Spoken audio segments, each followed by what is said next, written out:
অহাকালি মই অসমৰ জিলা উপায়ুক্তসকলক মাতিছোঁ। 15 ছেপ্টেম্বৰত আমাৰ প্ৰথমটো ৰিক্ৰুটমেণ্টৰ পৰীক্ষা আৰম্ভ হ'ব।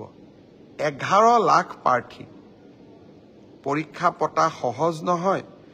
যোৱাবাৰ প্ৰাৰ্থী কম আছিল কাৰণে চেণ্টাৰ কম আছিল। এইবাৰ চেণ্টাৰো বহুত, প্ৰত্যাহ্বানো বহুত। কালিৰ পৰা আমি প্ৰস্তুতি কৰিম যাতে পৰীক্ষা সুন্দৰ কৰি হয় আৰু পৰীক্ষা আমি যাতে সফলতাৰে পাৰ কৰিব পাৰোঁ। পৰীক্ষাত নকল কৰা বা পৰীক্ষাত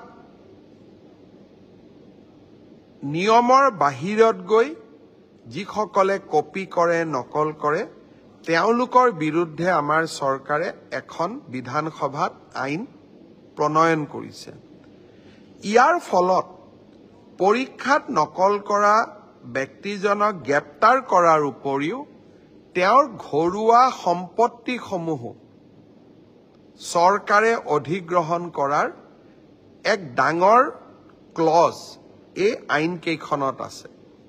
2 দিনৰ ভিতৰতে আমি এই আইনখনৰ বিষয়েও বহুল প্ৰচাৰ কৰিম। মই আশা কৰিম মেধাৰ ভিত্তিত নিযুক্তি। বহুতে কয় মোৰ মেৰিট আছে কাৰণে মই চাকৰি পালোঁ। এতিয়া ফেশ্বনো এটা আছে যে আমি বিজেপিক কিয় ভোট দিব লাগে, আমিতো মেৰিট আছে কাৰণে চাকৰি পালোঁ।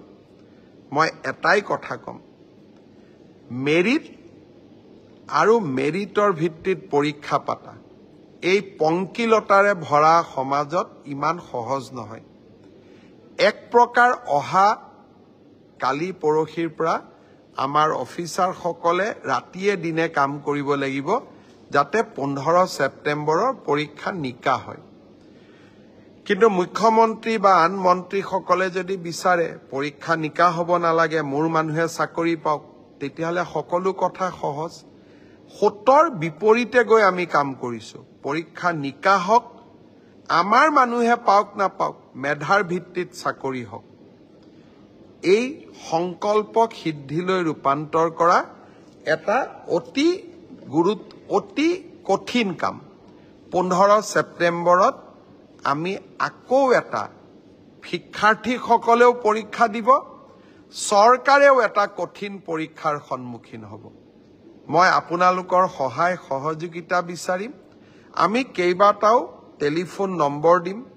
কোনোবাই যদি ক'ৰবাত কিবা এই ধৰণৰ বেআইনী ঘটনাৰ সুযোগ পায়, নকল কৰাৰ ঘটনাৰ খবৰ পায়, কিবা নকৰিবলগীয়া কাম কৰিব এনেকুৱা আগতীয়া খবৰ পায়, আপোনালোকে যাতে আমাক জনাব পাৰে। 15 ছেপ্টেম্বৰৰ পৰীক্ষাটো চৰকাৰে নহয়, অসমবাসীয়ে লগ লাগি আমি সুন্দৰ কৰি পালন কৰিব লাগিব।